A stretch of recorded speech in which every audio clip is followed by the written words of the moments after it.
Beberapa waktu ini baru habis selesai membaca buku, Conversation with God by Neale Donald Walsch.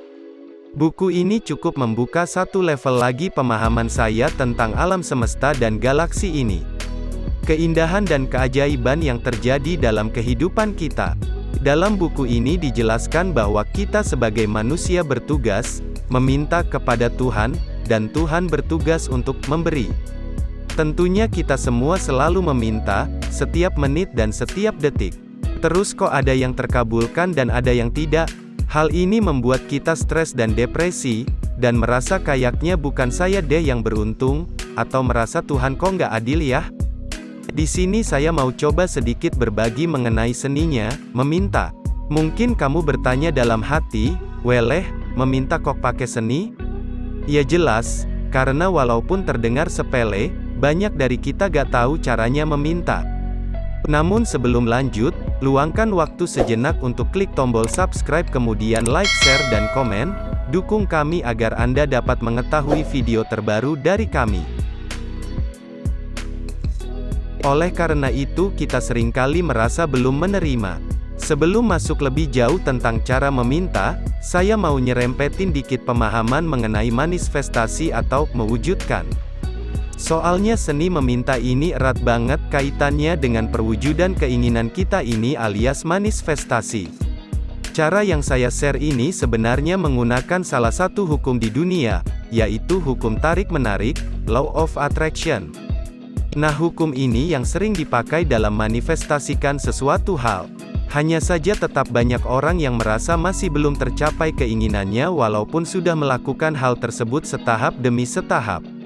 Masalahnya ada di mana? Ini juga dari pengalaman pribadi saya sendiri, di mana saya menemukan batu halangan saat bekerja dengan Law of Attraction atau hukum tarik-menarik, dan beberapa waktu yang lalu cukup membuat saya depresi.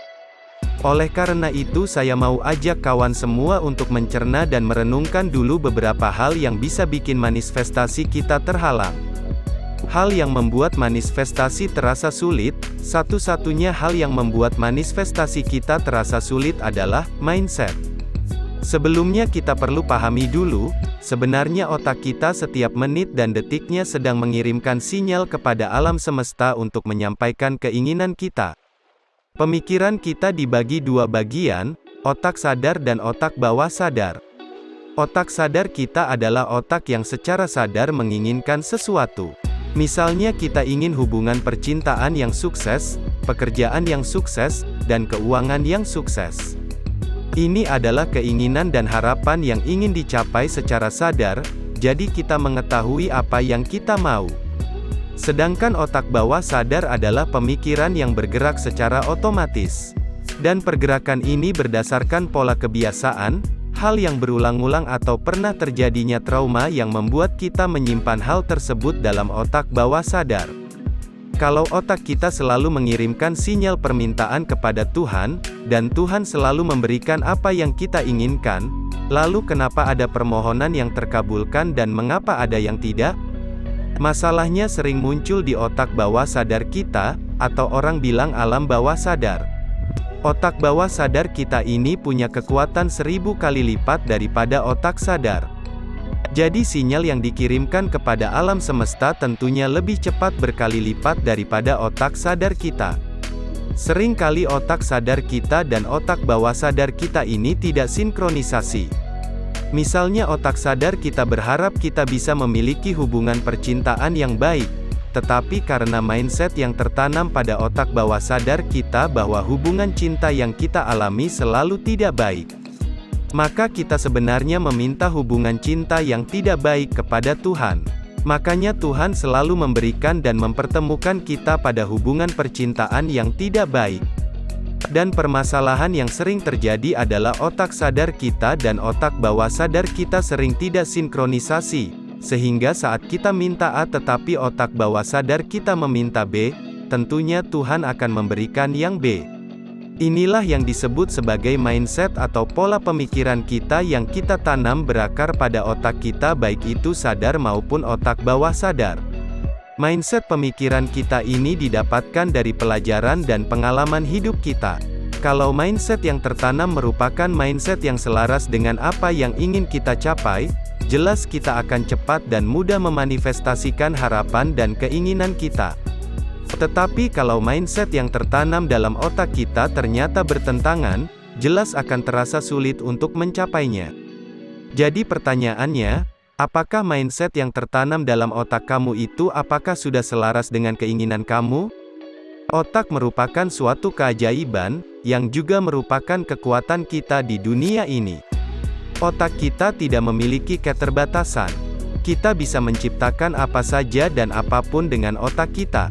Dan dalam keseharian kita menikmati hasil dari keajaiban otak kita, seperti kita menggunakan telepon tanpa kabel, komputer, pesawat luar angkasa dan sebagainya. Ini merupakan refleksi kreasi dari otak kita. Jadi sangat penting untuk mengecek dan menyadari mindset yang kita tanam pada otak kita, baik otak sadar maupun otak bawah sadar. Menggali lebih dalam lagi mengenai mindset ini, kita coba cek yuk pemikiran dan mindset apa saja yang justru menjadi penghalang kita memanifestasikan keinginan. Mindset apa saja yang menjadi penghalang manifestasi? Pertama, pemikiran bahwa hal yang ingin kita capai itu mustahil. Kalau kamu ditanya, percaya gak kamu bisa terbang? Pikiran pertama kita pasti berpikir mustahil. Tapi apakah benar kita mustahil untuk terbang? Kenyataannya kita memiliki pesawat terbang yang dapat membawa kita berpindah-pindah tempat secara cepat, dan saat ini hal ini menjadi hal yang umum dan bukan suatu kemustahilan. Awal pertama kita memanifestasikan sesuatu adalah dimulai dari hayalan, impian di siang bolong. Tetapi kalau kita mempunyai mindset bahwa apa yang kita impikan itu pasti akan jadi kenyataan, tentunya alam semesta akan memberikan sumber dan hal-hal lain untuk kita menciptakan dan menjadikan kenyataan kita itu menjadi nyata. Oleh karena itu buang jauh-jauh pemikiran, tidak mungkin terjadi ini dari otak kamu. Ini adalah langkah atau step awal untuk mulai masuk dalam manifestasi kamu. Yang kedua, kebiasaan yang menjadi penghambat manifestasimu terjadi. Dalam buku The Conversation with God, dijelaskan bahwa kita adalah ciptaan Tuhan yang menyerupai Tuhan. Artinya bahwa kita memiliki kekuatan dan kemampuan seperti Tuhan, yaitu menciptakan sesuatu. Contohnya, setiap hari ibu kita memasak makanan enak dan lezat untuk kita makan. Tapi makanan itu apakah langsung berbentuk dan berupa makanan tersebut? Kemudian ibu membeli sayur, daging dan bahan-bahan yang diperlukan untuk menciptakan masakan tersebut. Sama seperti Tuhan, saat kita mulai menyampaikan keinginan dan harapan kita, maka Tuhan akan mulai menyediakan bahan-bahan serta ide-ide untuk kita, dan dengan tindakan kita ciptakan hal tersebut. Salah satu penghambat manifestasi adalah kita berhenti pada impian dan hayalan. Kita tidak mengambil aksi dan tindakan. Saat kita berhayal dan memiliki impian, tentunya kita akan diberikan ide-ide dalam otak dan pikiran kita untuk membawa kita setahap demi setahap untuk menjadikan kreasi pikiran kita menjadi nyata. Ide ini merupakan cara Tuhan membimbing kita setahap demi setahap, dan selangkah demi selangkah. Sayangnya kebanyakan dari kita malas untuk mengambil aksi dan tindakan, memiliki kebiasaan-kebiasaan untuk menunda ide-ide kita dituangkan. Dan ini merupakan penyebab manifestasimu terasa sulit tercapai. Kemudian yang ketiga yaitu kegagalan di masa lalu yang membuat kita takut dan ragu. Ini mungkin akan kembali lagi menyerempet pemahaman mengenai mindset. Sering saat kita sudah ada ide, lalu kita ambil tindakan, lalu gagal, akhirnya kita mempunyai keyakinan bahwa hal ini sulit tercapai. Dan ini membuat kita takut dan ragu pada diri sendiri. Tetapi kembali lagi bahwa kita harus meyakinkan diri sendiri bahwa kita bisa, dan kita pantas untuk mendapatkan keinginan kita itu. Harapan dan keinginan itu tentunya tidak hadir secara kebetulan. Ada sesuatu dorongan dalam diri kita untuk memanifestasikan sesuatu itu karena sebuah alasan tertentu. Karena harapan, ide dan keinginan kita itu bukan muncul tanpa sebab. Dan tentunya juga bukan sebuah kebetulan kamu menginginkan hal tersebut. Ide-ide keinginan dan hasrat kita ini muncul karena sebelum kita lahir, Tuhan sudah memberitahu kepada kita tentang rencana perjalanan kehidupan kita di dunia. Ibarat kita adalah utusan Tuhan untuk sebuah misi. Sebelum misi ini dilaksanakan, kita di briefing dulu bahwa kita nanti akan punya ini dan itu untuk membantu kita menyelesaikan misi tersebut. Jadi ada gambaran dalam otak kita. Dan di dunia ini kita kembali diingatkan kembali dengan apa yang Tuhan pernah sampaikan kepada jiwa, spirit kita, bisa melalui intuisi, harapan, keinginan, atau melalui perjalanan spiritual di mana kita dibangunkan, disadarkan atau diingatkan kembali. Jadi apakah kamu masih takut dan ragu mencapai keinginan kamu hanya karena sebuah kegagalan?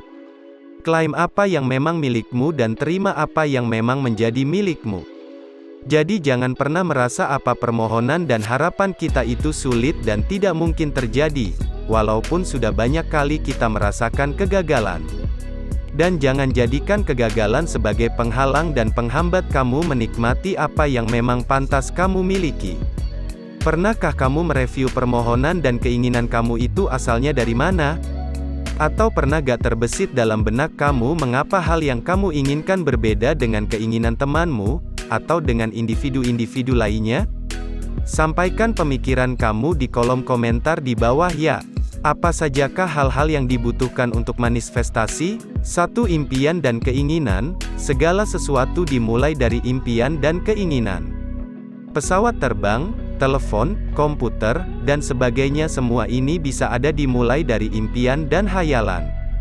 Apapun keinginan dan harapanmu, jangan ragu atau takut untuk meminta kepada Tuhan. Bahkan kitab suci pun menuliskan, mintalah maka akan diberikan untukmu. 2. Menjaga energi dan kebugaran tubuh. Maintain tubuh dan energi.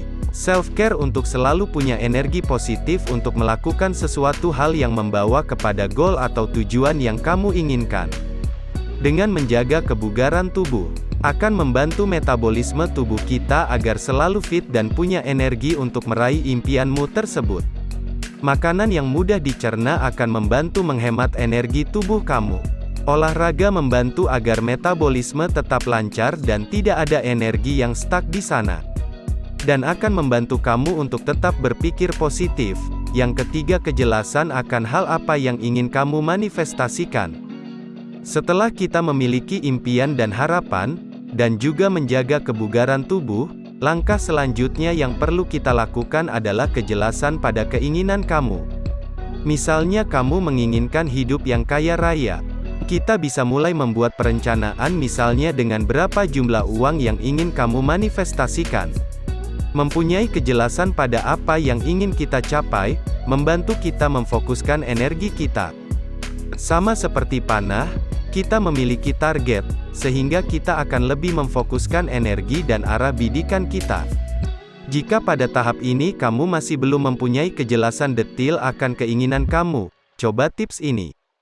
Coba bereskan tempat tinggal, meja kerja atau area sekitar kamu. Mulai menata pakaian kamu dengan memisahkan warna atau jenis pakaianmu. Buang benda-benda yang sudah tidak terpakaikan. Latihan ini akan membuat kamu bisa melihat segala sesuatu dengan lebih jelas lagi. Dan membantu tubuh kita serta mengirimkan sinyal kepada otak kita bahwa kita melakukan tindakan awal untuk proses manifestasi kita. Yang keempat, memanfaatkan energi alam untuk boosting permohonanmu. Gunakan keajaiban energi bulan, sesuai dengan pace-nya. Kamu bisa memanfaatkan energi bulan purnama atau bulan baru, atau pace bulan lainnya untuk membantu kamu mendapatkan perasaan sendu. Untuk kamu memancing ide-ide dan cara-cara kamu memanifestasikan harapan dan keinginan kamu itu. Kenapa memancing perasaan sendu? Karena biasanya ide-ide akan lebih mudah muncul pada saat perasaan sendu sedang kita alami. Yang kelima, daily journal. Untuk menjaga fokus terhadap harapan dan keinginan kamu, selalu usahakan untuk menuliskan pikiran dan perasaanmu pada buku jurnal. Saya masih ingat saat kecil selalu menulis buku diari. Kalau diingat-ingat kayaknya sampai punya buku impian yang saya bikin saat SMP kelas 1 sampai SMK kelas 2. Dengan menuliskan pemikiran kita, artinya sedang membantu diri sendiri merekam dan menajamkan keinginan dan harapan yang ingin kita capai. Seperti sedang menempa pedang, kita menuliskan harapan kita dan menajamkan hal tersebut setiap hari. Semoga trik tadi bermanfaat untuk kalian semua dan untuk selalu mengingatkan lagi untuk saya sendiri.